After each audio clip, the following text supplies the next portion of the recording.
एक गांव के करीब एक सुंदर जंगल था। उस जंगल में एक शेर अपने मंत्री सियार के साथ रहा करता था। एक दिन शेर जैसे ही सुबह अपने गार से निकला, उसने देखा उसके गाल के सामने एक कुत्ते का बच्चा खेल रहा था। शेर को देखकर कुत्ते का बच्चा फौरन वहां से भाग गया।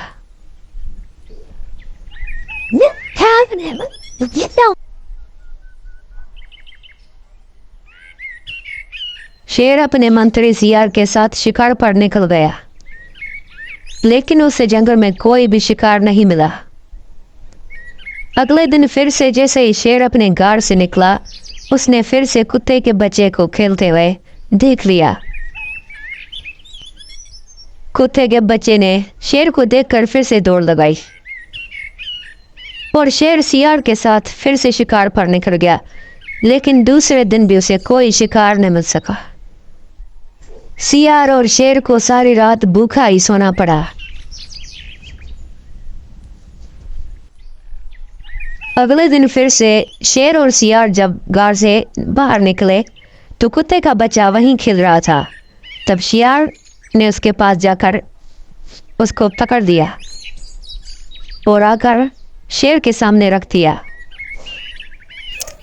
महाराज, ये देखो, इसी की वजह से सब हो रहा है।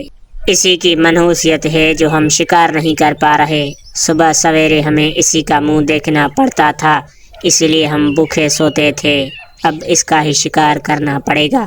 तुमने बिल्कुल सही कहा सियार। सुबह सवेरे इसी का मुंह देखकर हम शिकार पर जाया करते थे, तभी तो शिकार नहीं लगता था हमें।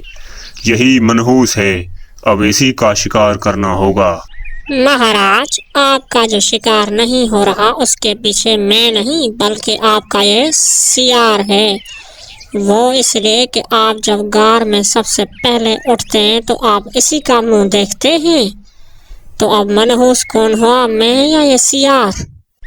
ये तो बिल्कुल सही बोल रहा है। सुबह से पहले तो मैं सियार का ही मुंह देखता हूँ, तो मनहूस तो सियार हुआ ना।